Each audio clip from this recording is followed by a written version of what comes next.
Ada dualisme antara regulator dan operator yang salah dalam tata kelola bernegara saat ini, yaitu masalah BUMN jadi kementerian. BUMN itu korporasi operator, kementerian itu regulator. Kalau keduanya jadi satu, itu di atas monopoli perannya. Harusnya tidak akan pernah merugi, tetapi faktanya kok bisa rugi atau kok bisa hutangnya besar. Berikutnya saya juga nggak ngerti bagaimana bisa mengatakan hutang BUMN adalah hutang korporasi, yang dalam artian sederhana hutang swasta, bukan hutang negara. Padahal kementerian loh yang hutang. Contoh lain, kalau PLN bangkrut itu cross default, harusnya alias negara nanggung juga. Ngomong-ngomong, kalau hutang negara dan hutang BUMN digabungkan, jangan-jangan besar sekali hutang negara saat ini ya. Tapi untung sekarang dipisah, walaupun seharusnya digabungkan. Jadi ke depan bagaimana agar negara kita ini aman? Ke depan adalah kementerian BUMN itu sebaiknya dibubarkan. BUMN tidak lagi di bawah kementerian. Nggak perlu ada satpam untuk buka pintu pejabat dan segala macam aktivitas pejabat lepas sambut ala birokrasi. BUMN jadi perusahaan holding, pakai aturan seperti aturan perusahaan, undang-undang PT, pertanggungjawaban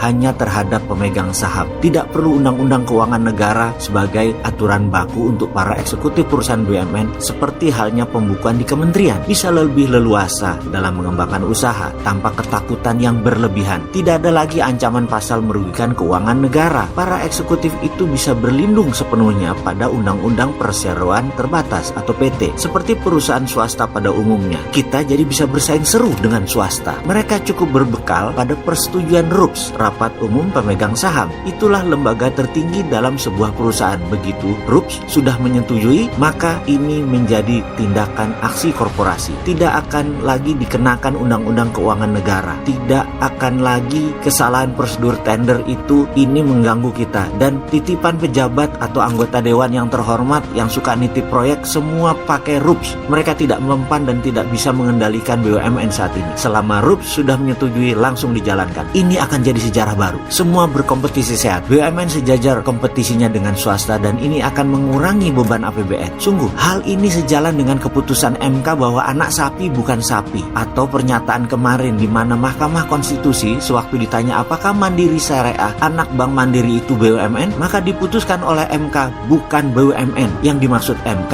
adalah dalam bahasa gampangnya anak BUMN bukan BUMN. Ya sekalian aja BUMN-nya bukan sapi. Lah kan anaknya anak sapi bukan sapi. Alias nggak pakai undang-undang keuangan negara, lepas pakai undang-undang perusahaan. Sesimpel itu. Jadi BUMN harus tidak boleh jadi kementerian lagi. Dengan demikian BUMN jadi lincah, jadi profit orientasinya, dan bisa buang 500 anak usaha yang tidak produktif dari 800 yang saat ini. Buat 5 holding, tidak perlu membangun super holding. 1. Holding keuangan, 2. Holding SDM, 3. Holding perkebunan, 4. Holding digital telekomunikasi, dan sekali lagi tidak perlu buat super holding, cukup saja holding. Sisanya dibuatkan BUMN holding aneka usaha sebagai holding kelima. Buang BUMN yang tidak produktif. Bayangkan dalam 5 tahun ini tumbuh nggak karu-karuan, anak cucu cicit BUMN ada 500 kali. Tutup aja itu semua, nggak ada gunanya. Nah kemudian urusan BI dan BUMN ini itu bisa segera dijalankan kalau si Sontoloyo ini yang pegang mandat. Kalau sekarang kan belum. Kalau sekarang BUMN aja yang ditebas, bukan kementerian. Yang BI jangan ditebas jadi dirjen moneter.